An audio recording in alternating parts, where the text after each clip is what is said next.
और lifting of corporate veil. तो normally क्या होता है कि कंपनी में सेपरेट एंटिटी कॉन्सेप्ट वर्क करता है, राइट। मतलब कि कंपनी अलग है, कंपनी के मेंबर्स अलग हैं, बट ये जो पर्दा होता है इसको अपने लिफ्ट कर देते हैं, मतलब अपने कंपनी के मेंबर्स को और कंपनी को एक ही मानते हैं। इस एक मानने को अपने बोलते हैं लिफ्टिंग ऑफ कॉर्पोरेट वेल। ऐसा अपने कब कब करते हैं, देयर आर 10 सिचुएशन, राइट। क्या क्या सिचुएशन है वो, कि अगर कोई ऑफिसर डिफ़ॉल्ट करता है and disclosing change in registered office address, ठीक है, ऑफिस का एड्रेस में चेंज हो रहा है, उसका डिस्क्लोजर में failure. If there is some misrepresentation in prospectus, application money को अपने रिफंड नहीं कर पाए, failure to refund application money, investigation of affairs और ownership of the company, and fraudulent conduct of business. ये पांच केस थे।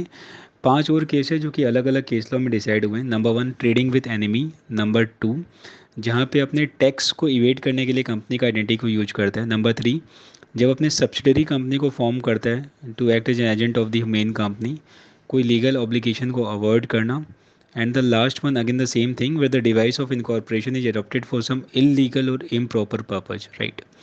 तो ये 10 पॉइंट मैं वापस रिपीट कर रहा हूँ, बस इसमें से अगर अपने को चार पांच भी याद रहता है तो थिंग्स विल डू।